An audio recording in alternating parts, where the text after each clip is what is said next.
Okay, so we always deep dive into those big names, the ones everyone knows. Right, right. But today we're doing something a little different. Interesting. We're focusing on someone behind the scenes. Whoa, the puppet master. Well, maybe not a puppet master, but definitely someone who shapes things, pulls strings. I like it. You might not know her name yet. Ooh, mysterious. But you've for sure felt her impact, trust me. I'm intrigued. Tell me more. We're going deep on Susie Wiles. Susie Wiles. Yeah, she's a top GOP strategist. Republican strategist, okay. And she's basically dominated Florida politics. Florida, that's a tough one to crack. Exactly, and that's what we're going to unpack today. Or lay it on me. How she rose to the top, her style, the whole 9 yards. Sounds like a wild ride. Oh, and we can't forget the controversies. Right. Can't have that kind of power without them. You know, I was reading about her the other day, and I was just like, yeah. How does anyone become this good at winning elections? It's a skill, that's for sure. It's more than skill. It's like what? An instinct or something. Maybe a little bit of both. Natural talent and hard work, you know. Totally. So let's start at the beginning. With her background. Okay, where did she come from? Well, her dad was Pat Summerall. No way. The sportscaster. The one and only. Wow. Talk about growing up around media. Right. Public image, the whole deal. That kind of environment can really shape you. For sure. Seeing your parent in that world. Makes you think about those things. You know? Influence, communication. Exactly. But she didn't follow in his footsteps. Exactly. So no broadcasting for Susie? Nope. She went a different route. Let me guess. Politics. You got it. Figures. With that background. She started local Florida politics. Smart move. Got to learn the ropes. And then went national. But that local experience... It's crucial, especially in Florida. Oh, absolutely. It's such a unique landscape. Unpredictable, too, right? Totally. And that's what makes her story even more interesting. All right. So we've got the setup, the background. Now let's fast forward a bit. To when? 2016. The Trump campaign. That was her turning point, I think. I'd say so, yeah. She joined as a senior advisor for Florida. And we all know how important Florida was. Oh, yeah. Crucial to his victory. Narrow victory, wasn't it? Just barely. He won by like 1%. Exactly. And she played a huge part in that. It wasn't just knowing the state, though, right? No, it was more than that. It was mobilizing voters, crafting the right messages. And doing it all under immense pressure. I can't even imagine the chaos of that campaign. From everything I've read, she stayed incredibly calm. That's what they all say, calm under pressure. Which is remarkable, frankly. Seriously, how many of us could pull that off? Not me, that's for sure. But this 2016 win, it tells us something bigger, don't you think? About? About how political strategy is changing. Those swing states, they're becoming everything. Yeah, they're the battlegrounds. And it's not just about those big national messages anymore. No, it's getting more targeted. Way more. It's like they're zeroing in on specific voters. Using data, analytics, the whole shebang. Exactly. And Wiles, she was ahead of the curve on that. Which makes sense, given her background, right? Totally. She understands Florida. She gets communication. And she knows how to adapt, clearly. Okay, so we've got these big wins under her belt. There's always a but, isn't there? Especially in politics. We can't talk about her without mentioning The controversies. The controversies, yeah. She's been involved in some tough campaigns. Ones that have drawn criticism, for sure. It seems like it comes with the territory, right? High-profile strategist, lots of power. Equals lots of scrutiny, I guess. Especially these days, everything's so polarized. And we should acknowledge her career has both praise and criticism. Right, it's not all black and white. It's more like navigating a minefield. Yeah, making tough choices, ethical gray areas. And that's what makes her story so fascinating, I think. For sure. There's a lot to unpack there.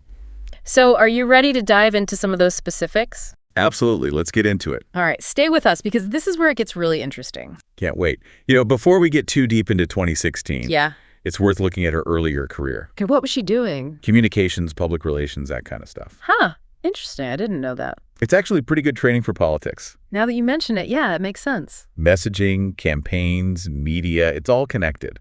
But is that really enough to make you a master strategist? Well, it's a good foundation. Right. But there's more to it than just skills. You need instinct, the ability to read people. Totally. Tap into their emotions, their fears, what drives them. Exactly. And Wiles seems to have a knack for that.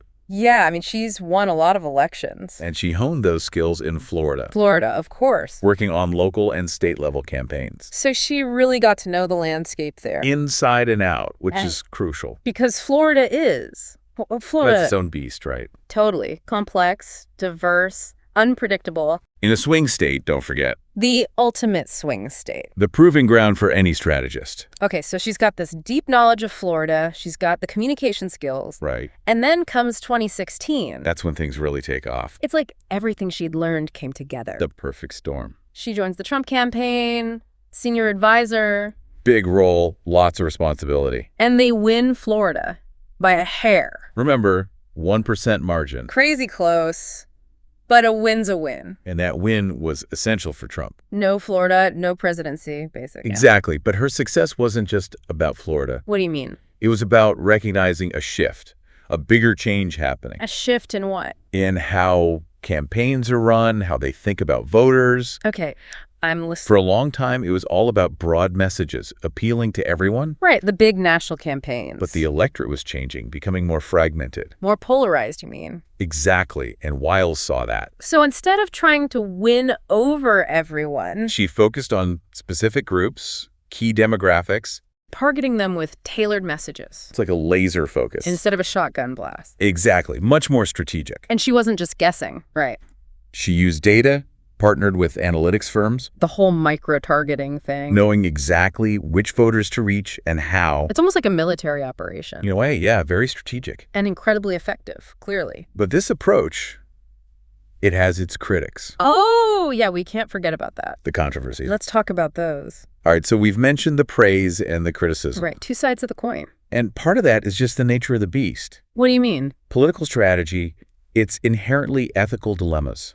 Because the decisions have real impact. They affect people's lives, the direction of the country. And those decisions are often made under pressure. Immense pressure, with the stakes so high, So sometimes the line gets blurred. between what's effective and what's maybe not so ethical. Yeah, winning by any means necessary. That's the question, isn't it? Is there a line? Where do you draw it? And Wiles, she's been criticized for some of her tactics. Like what? The 2018 governor's race in Florida, for The example. DeSantis, right. Yep, there were accusations of voter suppression, Wow, that's serious. targeting certain neighborhoods, making it harder for people to vote. So it's not just about winning, it's about how you win. That's the ethical dilemma. And Wiles, her career is right at the center of that debate. She's a lightning rod for these bigger questions. About politics, about strategy, about democracy itself. Exactly, and that's what makes her so fascinating to study. I'm starting to see her in a whole new light. It's more than just winning or losing. It's about the impact, the long-term consequences. And her story, it's not over yet. She didn't just disappear after 2018. Not at all. She remained a force in the GOP. Really? So what does she do next? So she stayed in the game, huh? Oh, yeah. She's not one to back down from a challenge. What happened after that 2018 race? Well, she ended up back in Florida. Oh, Florida again. No surprise there, I guess. It seems like that's her stomping ground. Makes sense. She knows it so well. And in 2022, she rejoined DeSantis' team. For his re-election campaign. That's right, for governor. So back to the scene of the crime, so to speak. Well, maybe not crime, but definitely controversy. All those accusations of voter suppression. Yeah, that definitely raised some eyebrows. I bet voting rights groups weren't thrilled. There was a lot of concern, for sure. People questioning her involvement, whether it was ethical. Right, would it erode trust in the election? So what happened? Did she change her tactics? That's the interesting part. Lay it on me. DeSantis won, and he won big. Bigger than in 2018? Oh, yeah, a landslide, almost 20 points. Wow, that's huge, especially for Florida. It solidified his position in the GOP. And cemented her reputation as a winner. Exactly. The mastermind behind the victory. But even with a win like that. There's always going to be scrutiny. Right, especially with her track record. Critics still pointed to the rhetoric, the tone of the campaign. Saying it was divisive, that it polarized people. Fueling that distrust in the system. It's like a never-ending cycle. Winning at all costs, but at what cost, right?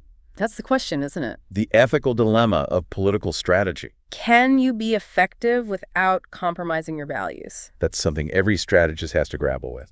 And Wiles, her career really brings that to light. She forces us to ask those tough questions. About the role of strategy, the limits of acceptable tactics. And ultimately, what we're willing to accept in our democracy. It's been quite a journey exploring her career. From her early days to those big wins and the controversies. Honestly, I didn't realize how much influence one person could have. It's easy to forget about the people behind the scenes. The ones shaping the narrative, pulling the strings. But they have a huge impact, whether we see it or not. And Wiles, she's a prime example of that. A master strategist, for better or worse. Someone who's changed the game, at least in Florida. And her story, it's a reflection of the state of our politics. The polarization, the win-at-all-costs mentality. It's a lot to think about, that's for sure. Well, we've laid it all out there, the good, the bad, the ugly. And now it's up to our listeners to decide what they think. To form their own opinions about Susie Wiles and her legacy. And to engage in those tough conversations about our democracy. Where do we draw the line? What are our values? What kind of future do we want?